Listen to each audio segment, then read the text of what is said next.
Okay guys, so we're starting off talking about scale drawings today. And scale drawings, really all that is taking a picture and either making it bigger or smaller. The first one I've already told you what it is. This one is a map. And if you think about it, when you have a map, that is a smaller version of the original. You don't want your map to be life-size because that's hard to work with. You can't use a map that's life-size because you can't look at it as easily. If I were to give you the map of the school, the one that we use for tornado or fire drills, we can't use that if it were life-size because then that wouldn't really serve our purposes very well and be hard to use. So because of that, we're going to be talking about how maps are a reduction. Okay, R-E-D-U-C-T-I-O-N, reduction. And that's whenever you take something large and making it smaller. So in this case, this is a map of a subway tunnel. Each of these lines, each of these subway lines are several miles long.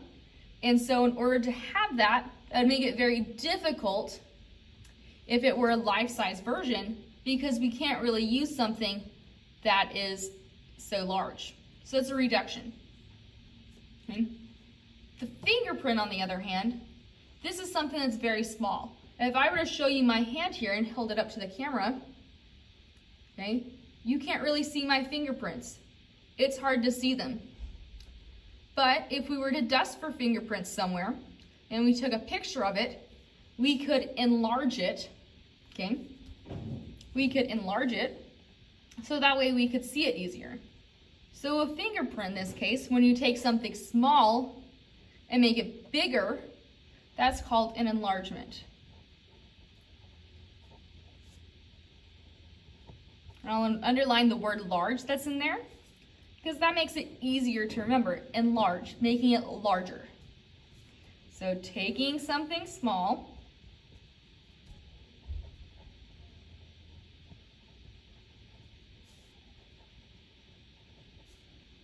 and making it big.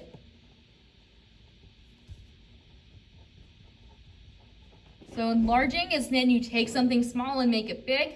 Reduction is when you take something large, like a map or a building, and make it smaller so you can see it. Okay, but easier to use. Okay. If we go down here to our next section of notes, where it says example number 1, you're gonna be telling me whether or not this is an enlargement or a reduction of something. So in this case, right here, the picture is getting larger. It's getting bigger, so it is an enlargement.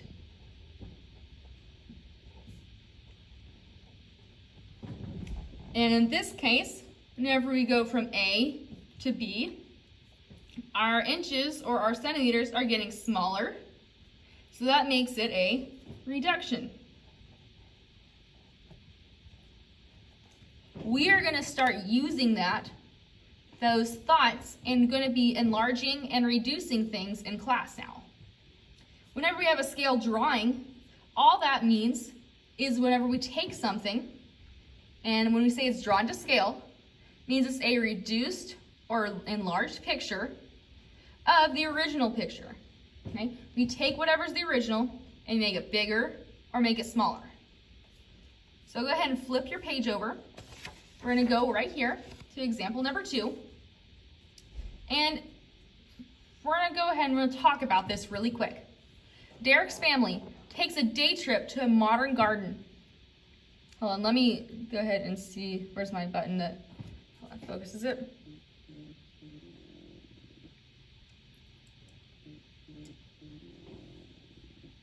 That's much better.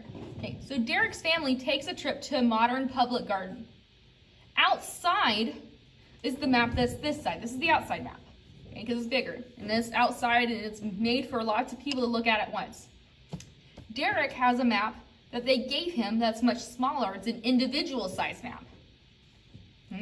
And so it's a reduction of the original. okay?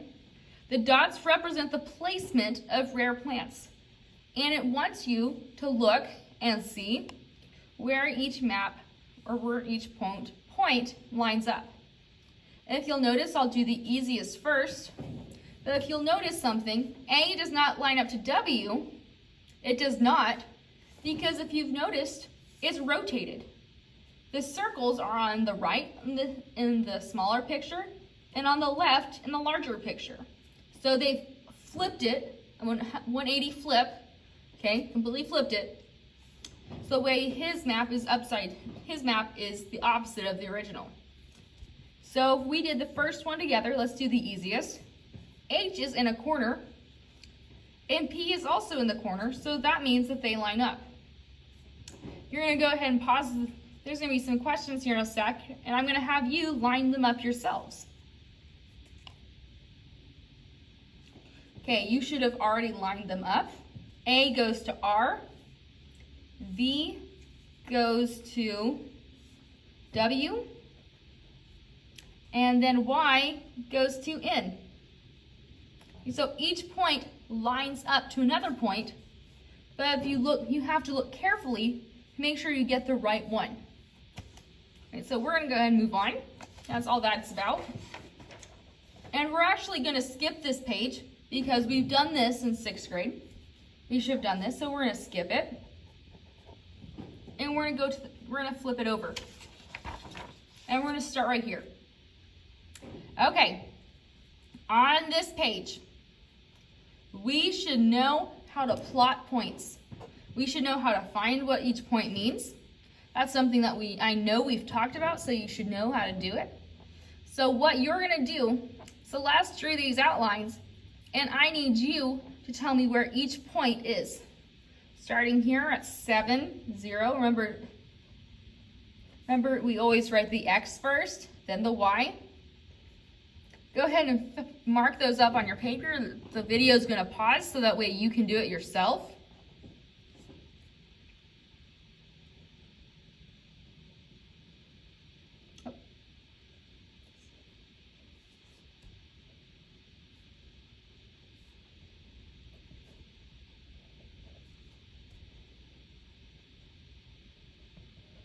Okay, if you noticed, each side they have the same dimensions, okay? That's because we remember that. And we find the height of something, okay, the height, how tall it is, by taking the y2, the second y, minus y1 equals your height. Okay, so that equals 18 minus 0. So the height of the original is 18. And the length is also, do the same thing, equals x2 minus x1, which is going to be 13 minus 7, which gives us a length of 5. Go ahead and do that for the second one as well. Tell me how tall it is and how long it is. And then we're going to fill out their table for it.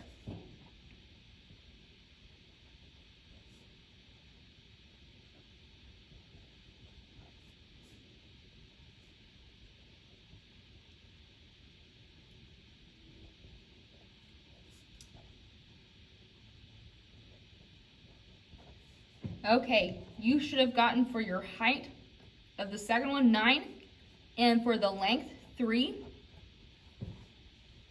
Sorry, the length of this one is 6. I don't know why I got 5. Man, brain is doing something weird, okay? The length of this is 6. I don't know how I did that, but it was odd and it's not correct. Okay. So whenever we do this, 13 minus 7 is 6, so it should be a 6 right here, okay? So whenever we do this, we should have gotten 9 and 3, and I want you to do the second part as well. Go to the exercise and fill out the chart for the triangles.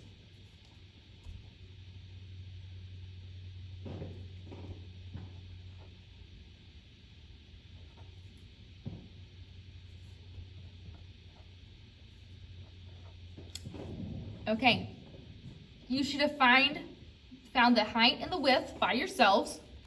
Okay.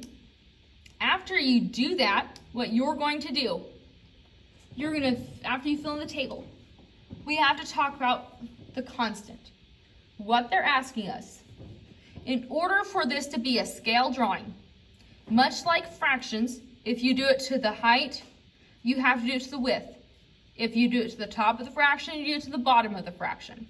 So just like that, if you do it to one, you do it to the other. So we have to check that. And the way we check that is by dividing. So constant, this is something we talked about in Module 1 back in October. And we talked about the constant. In the constant, we use the letter K for. And in order to find constant, we always do y divided by x. And up here, we said that the height is going to be y. So we're going to say height divided by the width, or the length, either way. So the height, we're going to have to do it to both of them to make sure that the original and the second image are proportional to each other. So we do 5 divided by 3.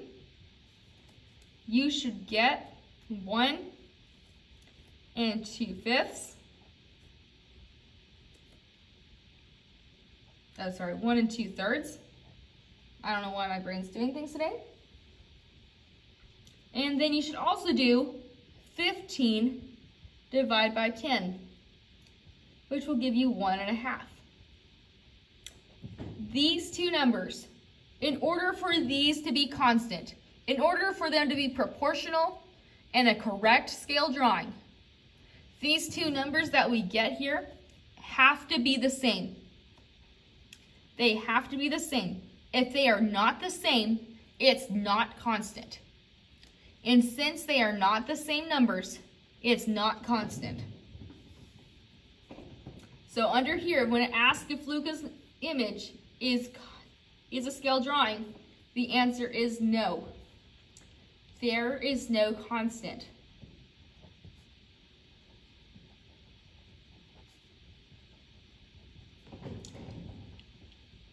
So if we go on to the next page, we're going to practice this again. We are looking for constants, okay, as we practice some problem sets. So I want you to, number 1, tell me if this is reducing or enlarging the image, reducing or enlarging the image.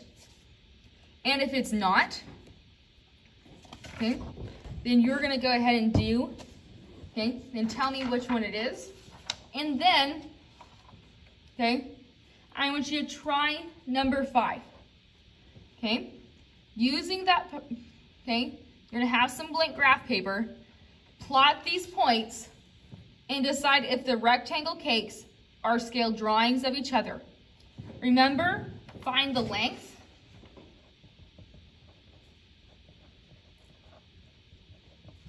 and the height of each. It would be a really great idea if you made yourself a little table like this. Okay. Height, width, 1, 2 for each cake, cake 1, cake 2, and decide whether or not, okay, record your findings here, and then take your y and your x and divide. Constant equals y divided by x for both. Okay? If they are the same, they're proportional. If they're not proportional. Okay, that's it. When you are done with these two things, with these two practice problems, go show the sub, okay, that you are ready to move on. And when you're ready to move on, you're going to go on to lesson 17. Okay, bye guys.